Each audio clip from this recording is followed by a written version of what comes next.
how would you define the word speech?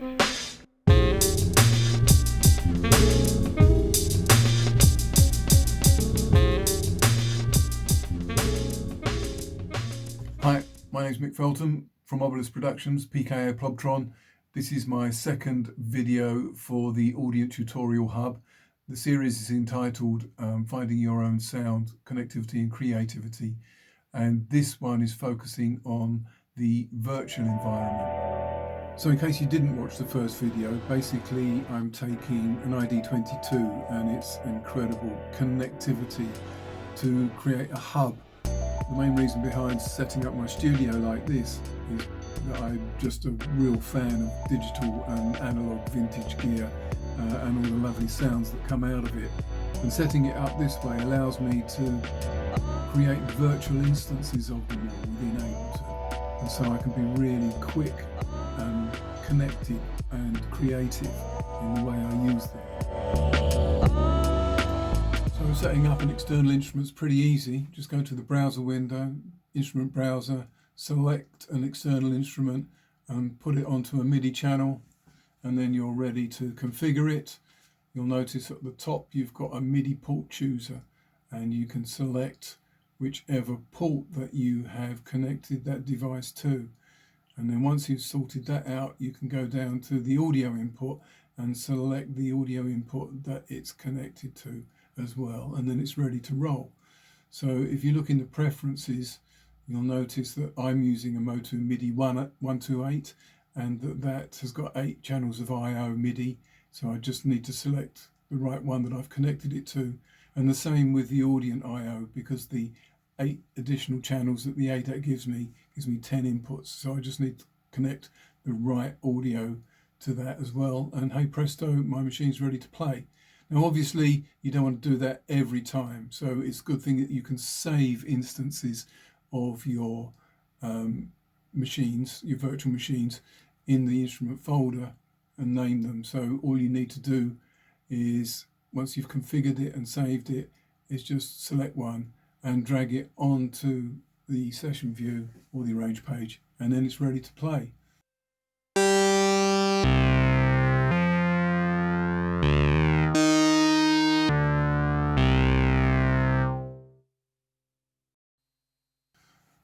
So that's all very good for instruments that have MIDI and audio, but what about instruments like my Casio, instruments that are pre-MIDI and you still want to have some kind of ease of access with them? Well, there's 2 ways you can go about doing that. One of them would be to create an external instrument on a channel that you're not actually using, maybe if you're not using all 8 ports, and then pick the audio input it's coming from. For instance, I know that the Casio I've got plugged into audio input 7 on my ADAT interface on my Focusrite.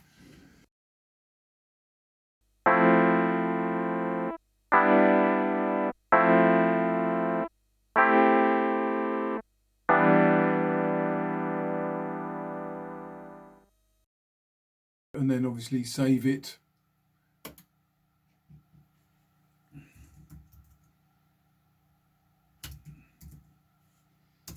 And then once again, now that's ready to pull in. If I just get rid of this now and show you, I can just plop that on there and it's ready to play.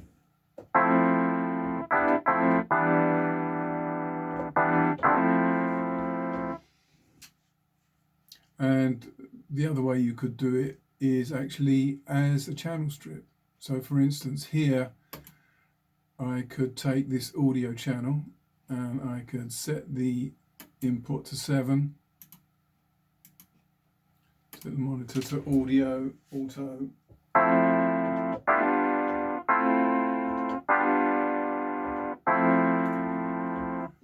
And the thing is, I can save this channel strip. So if I rename it,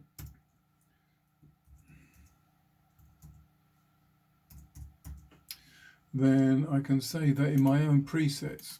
So if I went to the user library, presets, channel strips, then I could just throw that in there, and that's saved.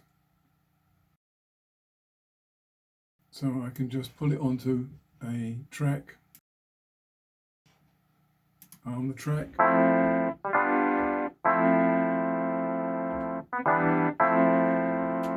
And the interesting thing when you use channel strips as well is if you wanted to, you could put your favourite plugins on it.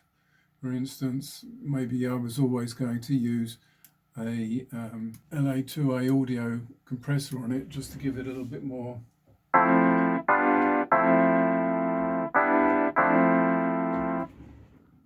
I'm going to rename it plus LA2A, and I can save that in here as well. Now I've got a version that is already set up to play with some effects on it. So that's the basic strategy behind my setup, the fact that I can use my analog and digital physical gear within a virtual environment. Those sounds that really inspire me to want to make music, I can get to quickly, I can configure quickly, and I can get into a track and start using. And it certainly has sped up my workflow dramatically. So I'm really pleased with the results, and I would suggest you try it maybe. But there is another way that you can supercharge that whole connectivity thing, and that's using tags, which I'm going to show you now.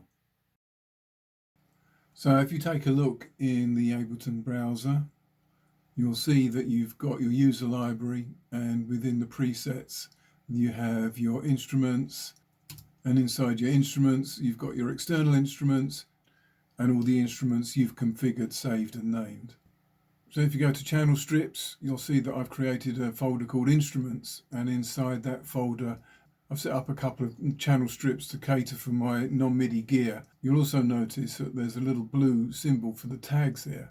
And what's great about that is I can tag all my instruments with a blue tag, both non-MIDI and MIDI. Then everything that I've connected through the ID22 hub is right there in the browser, ready to use.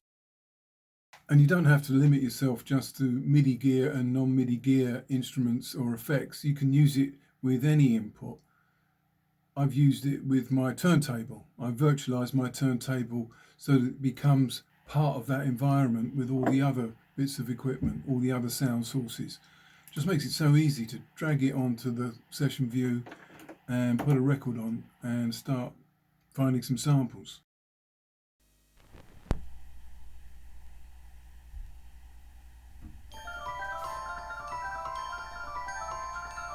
Sugar in the rain, body in your hands, like a little. That's the end of tutorial number 2.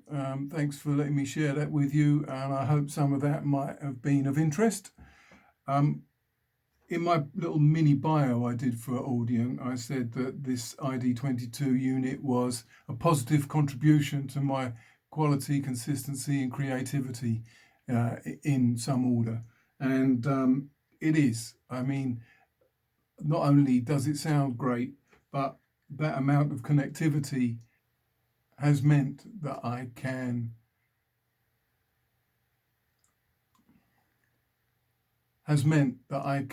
pursue this strategy of virtualizing all my analog and digital gear and finding a way that really works for me in terms of being fast and fun in the studio.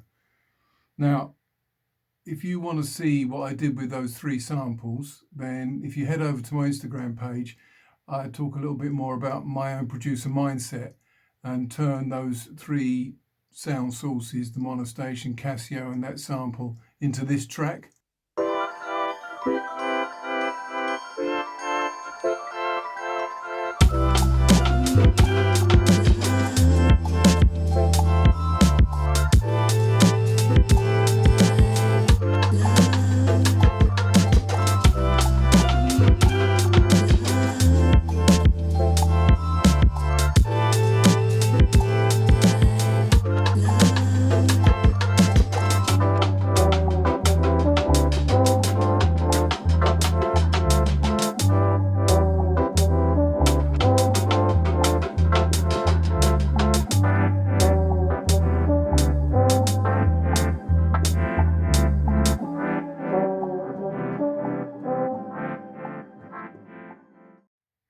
I'll talk a little bit more about how I always finish everything I start. And that particular track took 3 days to complete from start to finish. If you want to have a look at the third tutorial I'm doing, then that's concentrating on the sound sources themselves and some of the things that I'm using and how I use them to squeeze out as many different sonic possibilities as I can. See you then.